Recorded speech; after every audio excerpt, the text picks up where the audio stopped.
Hey friend, please subscribe. 1 second for you. Big deal for me. Why did they bother inviting me just to leave me out like this? My name is Ryan. I'm 34 years old. I live in Cincinnati, Ohio, and up until that night I still thought my wife's family at least pretended to tolerate me. But that dinner? That changed everything. It was a Thursday evening. I remember that because I had skipped a late client call just to make it. Fancy steakhouse downtown. The Elcott. One of those places with valet-only parking and waiters in black ties. Melissa, my wife, had mentioned the family wanted to get together, and while she didn't exactly ask me to come, she said it like it was expected. I showed up in a navy jacket and pressed shirt, the kind of outfit I knew Cynthia, my mother-in-law, wouldn't sneer at right away. The host looked up from the reservation book when I gave him my name. "Ryan Bennett," I said, expecting a nod and a polite gesture toward a table. Instead, I got a furrowed brow. "Sorry, sir. I don't see a reservation under that name." "Maybe under Whitmore?" I said. That's my father-in-law's last name. "I'm supposed to be meeting them here." He scanned the page again. "Ah, yes. Table for 6 under a Mr. Peter Whitmore. They're already seated." "Already seated?" That gave me pause. I followed the direction of his nod, and sure enough, there they were, at a half-moon booth along the far window. Melissa, her parents, and her 2 sisters. All dressed to the nines, sipping wine, menus open, laughing like a magazine ad for family bliss. "Ryan," came a voice behind me. I turned. Cynthia, standing right behind me like she'd been waiting to watch this unfold. She looked me up and down like she was surprised I'd found the front door on my own. "Oh, Ryan," she said, feigning surprise. "You didn't think you were actually invited, did you?" My first instinct was to laugh it off, like maybe she was joking, but the tight-lipped smirk on her face told me otherwise. Her voice was low, smug, polished. Behind her, Melissa still hadn't looked up. She just kept stirring her drink like nothing was happening. Her sisters?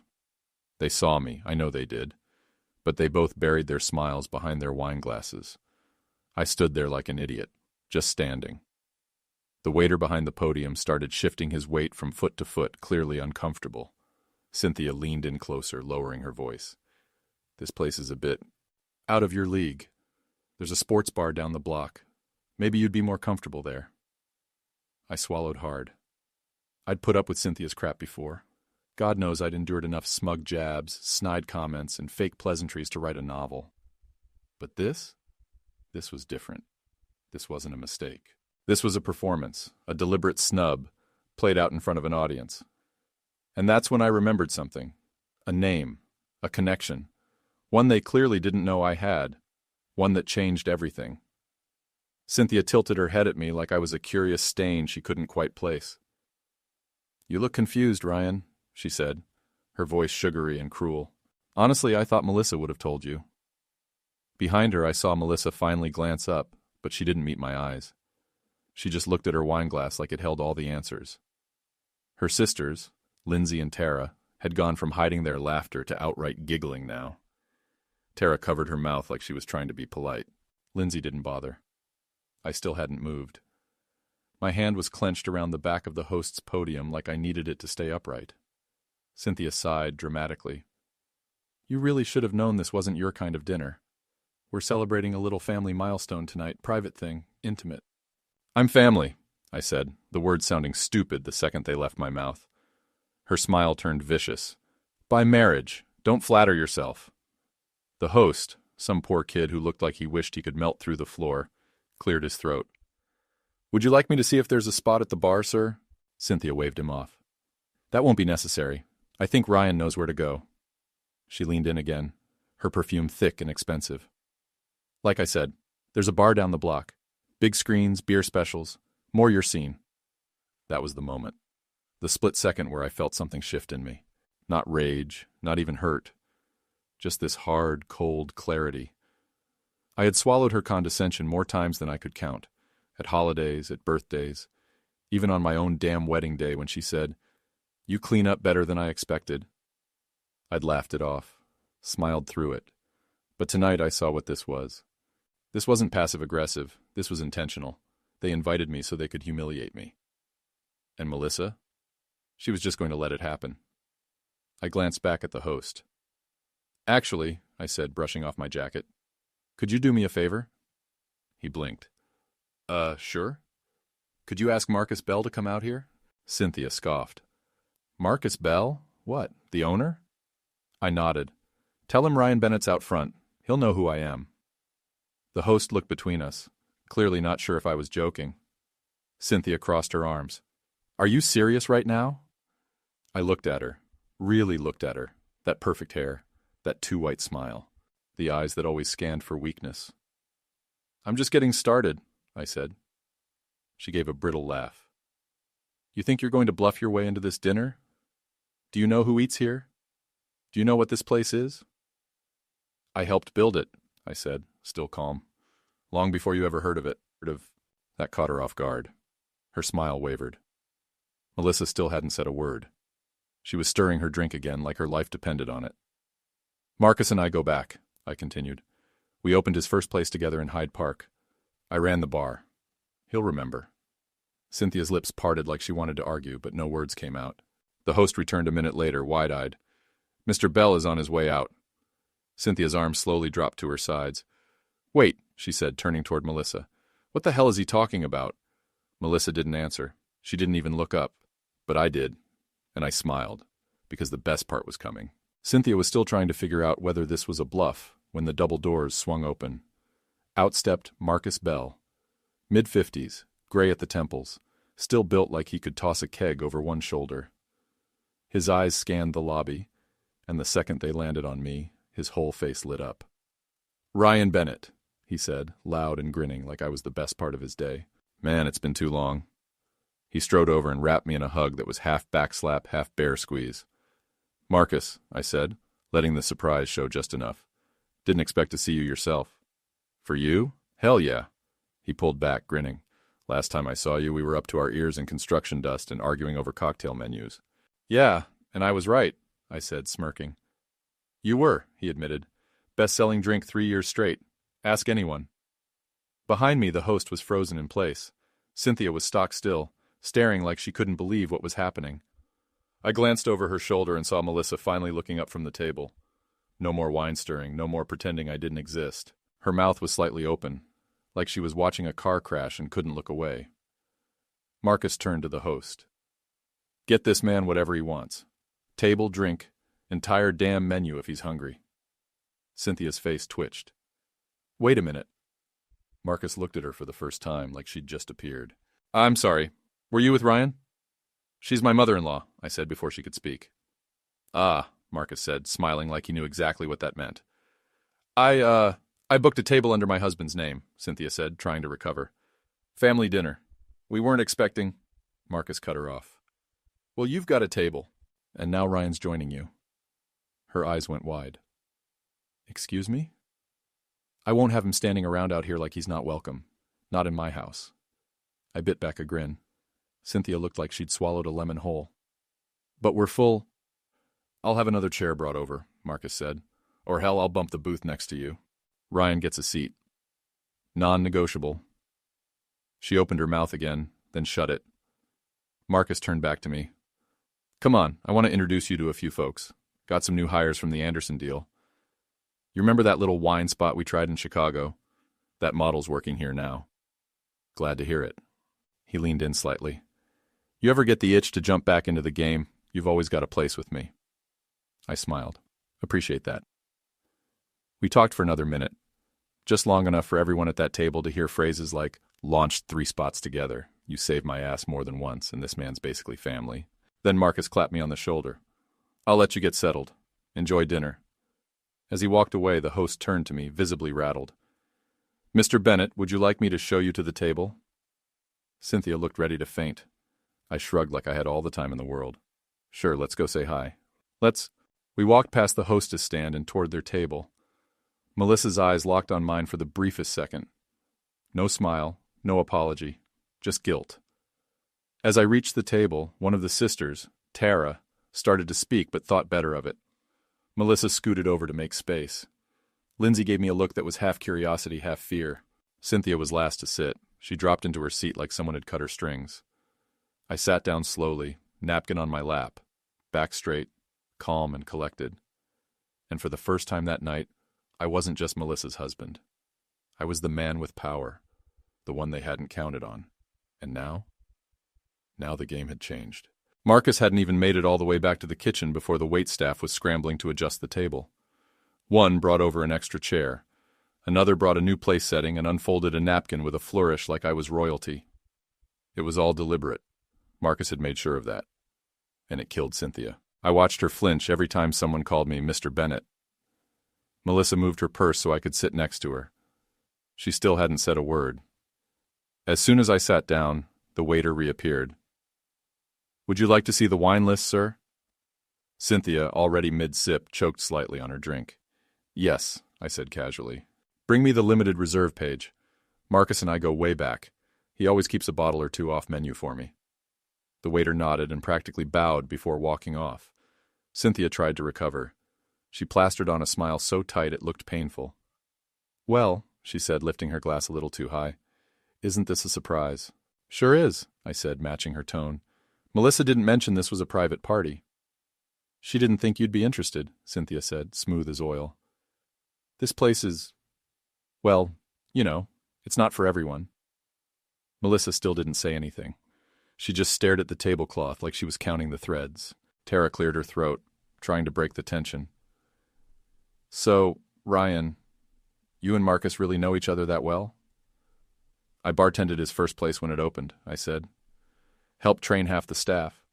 When he got serious about expanding, I helped him write the original investment proposal that brought in his early partners." Lindsay blinked. "Wait, so you're in the business?" "I was," I said. "Still do consulting sometimes. Actually, I helped him secure the permit for this very building." Cynthia couldn't help herself. "Well, bartending and consulting are different things." I turned to her, smiling. "You're right. Which is why I charged him a 5-figure fee for that permit work." She froze. Melissa's glass clinked slightly as she set it down. "And I didn't even bill him for the introductions I made," I added. "That'd be tacky." Cynthia tried to laugh, but it came out brittle. "Well, some people just happen to know the right people." "Oh, I didn't just happen," I said, tilting my head. "I worked my ass off for every connection I've got. Not everyone's born into a Rolodex." She narrowed her eyes. "And some of us understand the importance of legacy." "Sure," I said, keeping my voice even.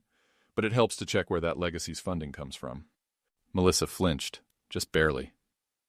Tara looked confused. "What do you mean?" I sipped my water before answering. "Cynthia, do you remember when your son-in-law needed that capital infusion for his software startup a few years ago?" She stiffened. "That's not relevant." "It is if I'm the one who wrote the check," I said, folding my napkin. Peter was 2 weeks from defaulting on his bridge loan. I stepped in, quietly. No parade. Tara and Lindsay both turned to look at their mother. Cynthia's face tightened. "That's ancient history." "Funny," I said, "because he's still sending me quarterly updates on my stake." Melissa looked at me then, just briefly.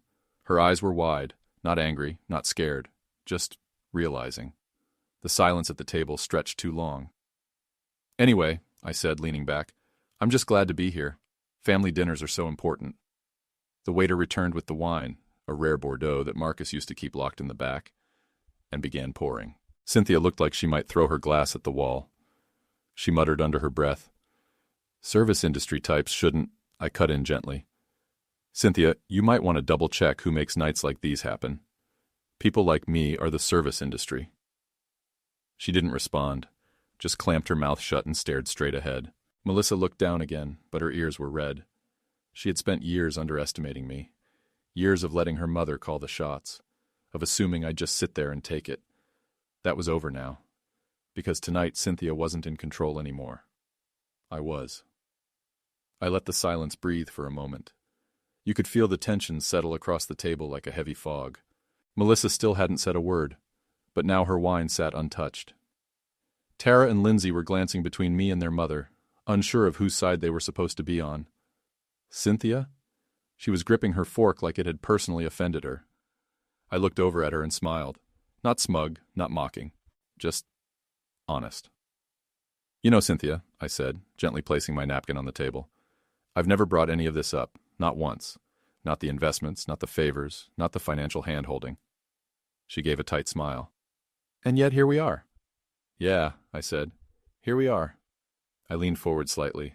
I think it's time everyone heard a few things. Cynthia rolled her eyes like she was bored already. Melissa didn't object. She just sat there, still, frozen. I didn't marry into wealth, I said.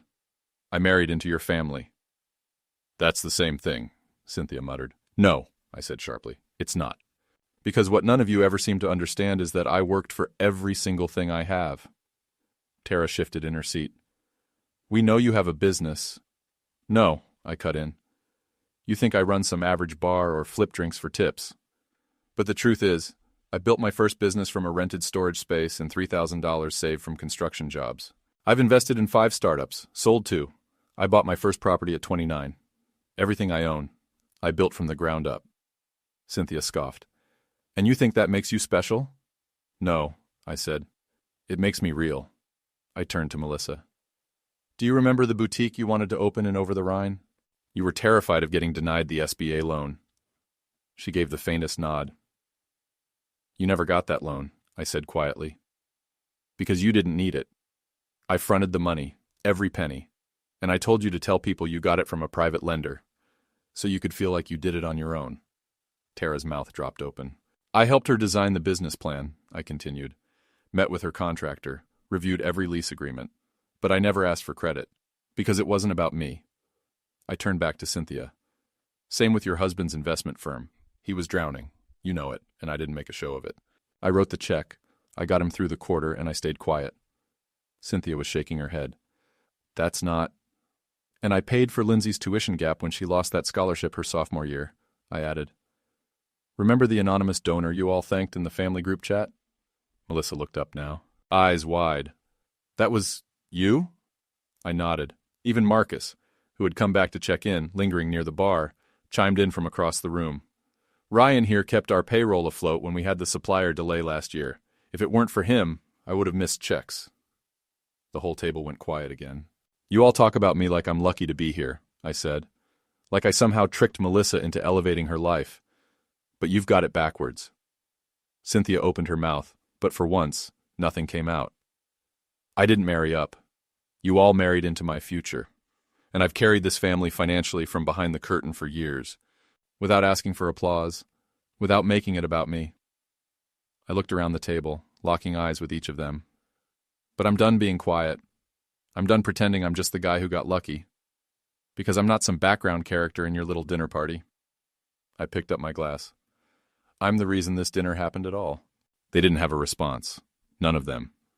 And for the first time, I didn't feel like the outsider at the table. I felt like the one holding the damn table up. Cynthia wasn't done yet.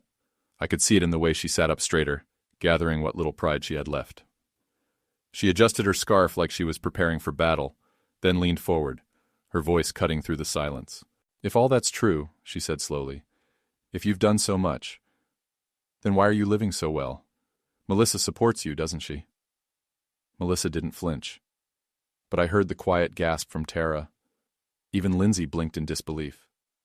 Cynthia folded her hands together like a prosecutor making her final point. You dress nice now, drive a new car, always seem to have time on your hands. Seems like my daughter's hard work is the reason you're living in comfort. I laughed. Actually laughed. Not because it was funny, because it was pathetic. You really believe that? I said, pushing my chair back just enough to turn and face Melissa directly. She stiffened. Want to tell them where the down payment came from? I asked her, calm but clear. She didn't answer. Melissa, I said again, a little firmer. Tell your mother where the money came from. Still nothing. All right, I said, exhaling. Guess I'll do it. I looked back at Cynthia. Every dollar from that house came out of my early trade earnings. I put 20% down before Melissa's business even had its first customer. She didn't tell you because she wanted to seem independent. And I let her. Because I loved her. Melissa looked like she wanted to sink through the floor. But if you're going to sit here and rewrite history, let's set the record straight. I invested in her brand. I paid for the storefront build-out. I signed the lease under my LLC so she could qualify. Tara whispered something under her breath. Lindsay's eyes went wide. And all of that, I said, I did without ever throwing it in your faces. Until now. Cynthia sat back like I'd slapped her. She tried to recover. Of course she did. Well, money isn't everything. What matters is who shows up, who holds this family together. You mean you? I asked. She didn't answer. You humiliated me tonight, I said, the calm gone now. You staged this little dinner to make a point, but it backfired. Melissa finally spoke. Her voice was low, barely audible. I didn't think she'd actually exclude you. I turned to her. So you knew. I thought she'd cool off, she said, not meeting my eyes. She told me you wouldn't enjoy it anyway, that it was more for the girls. Right, I said bitterly. Because nothing says sisterly bonding like stabbing your husband in the back with a linen napkin. No one spoke. The wine at the table had stopped flowing. The plates were untouched. The mood had shifted entirely. This dinner wasn't about food, I said, standing. It was about clarity. Melissa looked up at me finally. I held her gaze. Not angry. Just tired. I'd already decided to walk, I said softly. This dinner just confirmed it. What does that mean? Cynthia asked, her voice suddenly unsteady. It means, I said, turning to her, this little show you put on? It wasn't the beginning of something. It was the end. Melissa's eyes went glassy. I'm not going to argue, I'm not going to scream, but I'm done. You're bluffing, Cynthia spat. No, I said, I'm free. And then I looked around the table one last time. I gave all of you chances, and all you did was prove I was right to leave. Then I walked out. No drama, no raised voice, just truth. Behind me, the table stayed quiet. Because they knew. They hadn't just pushed me too far. They'd lost the one person who ever gave them more than they deserved. The drive home was silent. I didn't turn on the radio, didn't check my phone. I just kept my hands steady on the wheel, eyes fixed ahead. It was done.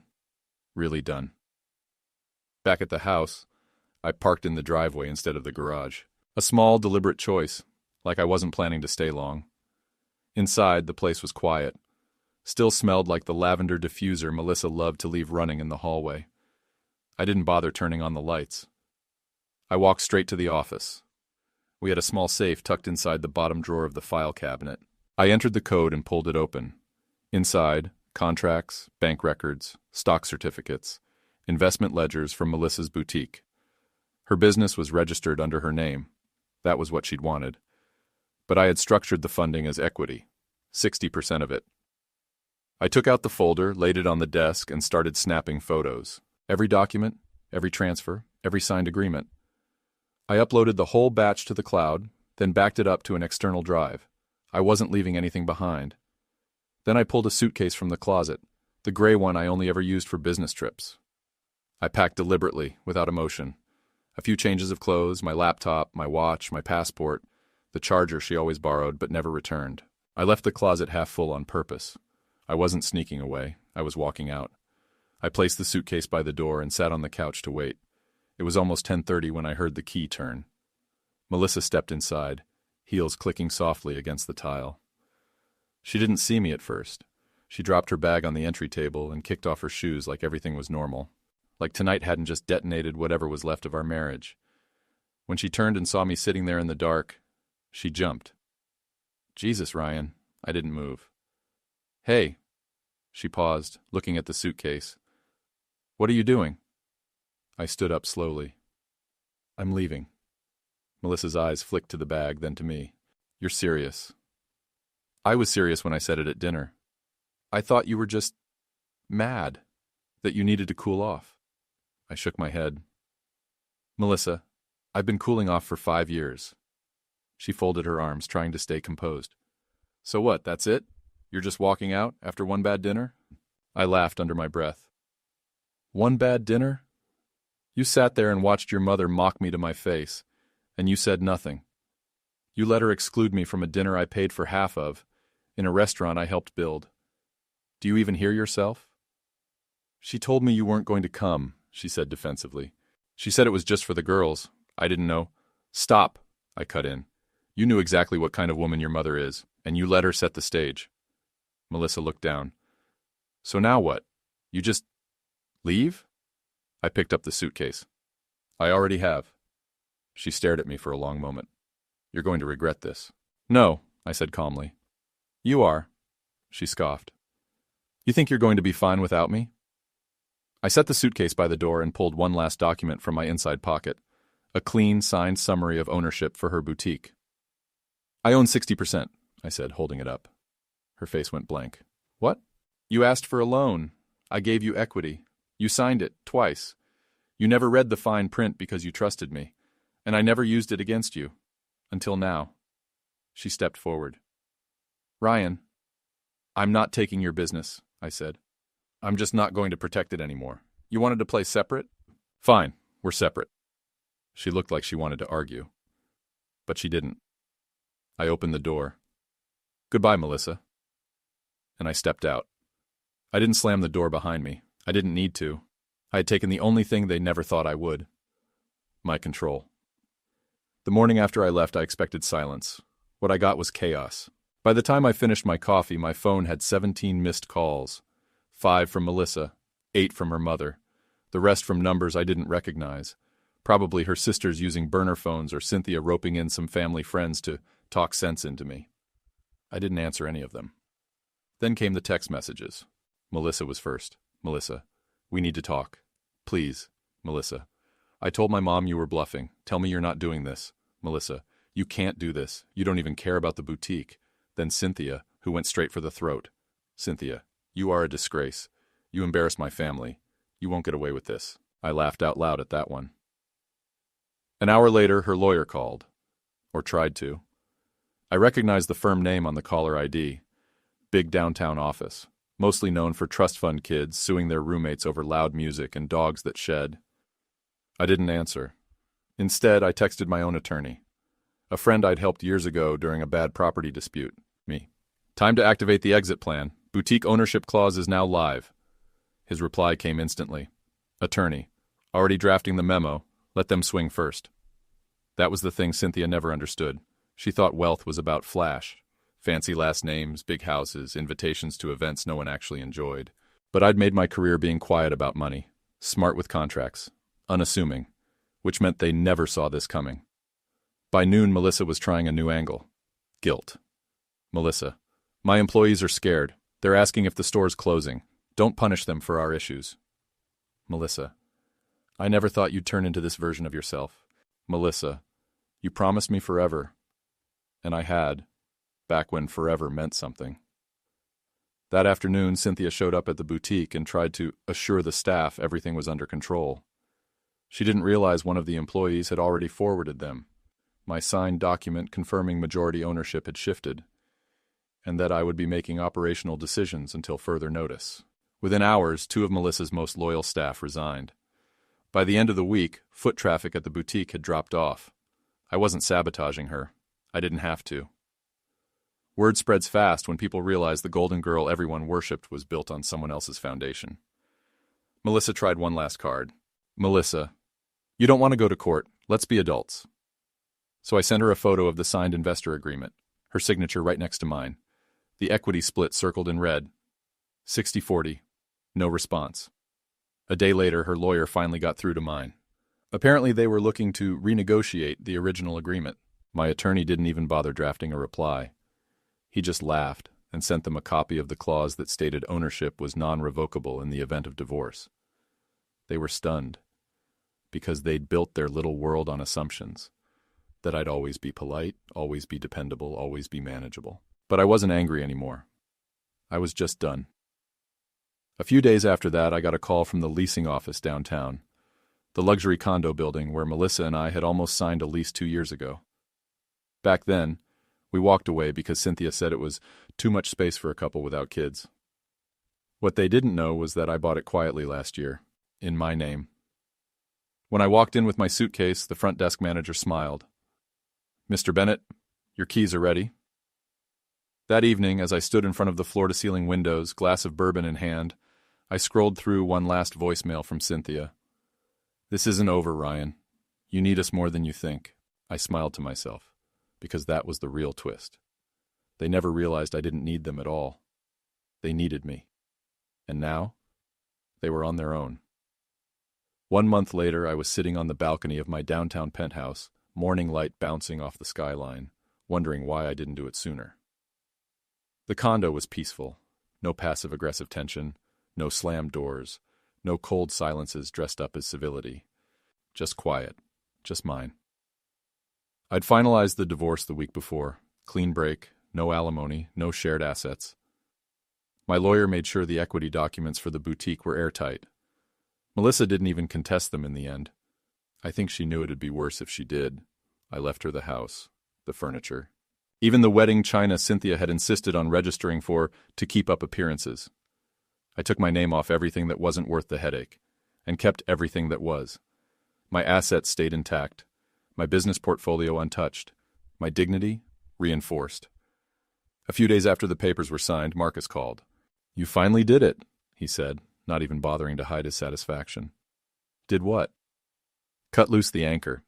You know, I was always surprised you stayed with that family as long as you did." "You and me both," I said, laughing. He wasn't just calling to catch up. He had an offer, a new project, a high-end whiskey lounge in the heart of Nashville. He wanted a partner with real experience, real grit. "You helped build my first 3, he said. "Let's build you one now." I didn't even hesitate. "Send me the specs," I told him. "Let's make it happen." That same week, Cynthia tried calling again. I let it ring out, then blocked her number for good measure. She tried using her sister's phone the next day. Blocked that one too. I wasn't interested in hearing her backpedal or pretend to extend an olive branch soaked in vinegar. That bridge wasn't just burned. I bulldozed it and paved over the ashes. Then Melissa texted. "Melissa, can we talk? Just 3 words. No apology, no explanation, no context." I stared at the message for a few seconds. Then I locked my phone and slid it face down on the patio table. Some things didn't need a response. A week later, I got an alert from a finance monitoring service I still had tied to the boutique. A public notice. The business had filed for Chapter 11 bankruptcy. It didn't surprise me. Without my guidance, without the back-end structure I'd set up, the supplier contracts, the tax handling, the payroll automation, it was just a pretty space with a fragile brand. I didn't celebrate, but I did feel clear. I was finally out from under a family that never saw me for who I really was, free from the weight of trying to prove myself to people who only saw me as Melissa's nice, quiet husband, the one they could leave off group texts, the one who should wait in the car, no more. Now, when I walked into a room, it was on my terms. When I looked in the mirror, I saw the man who built everything he had, and walked away when it no longer served him. The man who didn't beg to stay at the table when he could buy the building next door. The one who didn't need the approval of people who never earned his respect. And best of all, I didn't just escape their story. I'd started writing my own.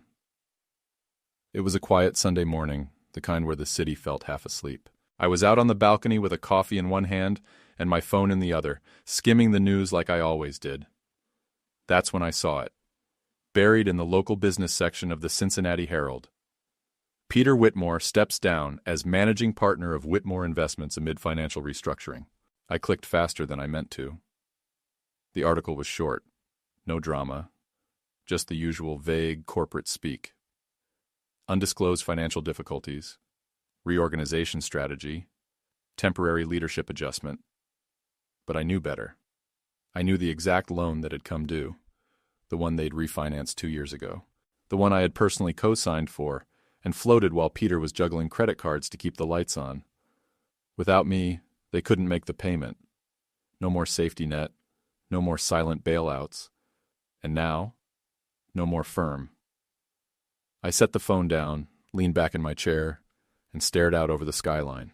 The sun was climbing. A slight breeze passed over the balcony. Below, the world kept moving. But up here, poetic silence. They thought they could write me out of the story, sideline me, shrink me down to a footnote in Melissa's curated life. But they underestimated something important. I had the pen the whole time. I had written checks with no name on them. I'd signed contracts no one bothered to read. I'd sat through years of shallow smiles and fake gratitude, waiting, always waiting, for someone to actually see me. But they never did. So I stopped waiting and started rewriting. Not out of revenge, not even out of anger, out of self-respect. I didn't torch their world. I just stopped patching the holes they kept pretending weren't there. And when it all came crashing down, they finally understood what I was worth. Not because I told them, because I left. A vibration buzzed on the table. Another text from Melissa. Melissa, I didn't know he was stepping down. Thought you'd want to know. I smiled. No reply. She still didn't get it. This wasn't about staying connected or being kept in the loop. This was about the moment they closed the circle and forgot I was part of it. So I drew a new one. Wider, higher, mine. And that was the real legacy, not the money. Not the ownership, the freedom, the final word, mine. YouTube picked this for you. Tap it. Let's see if they guessed right.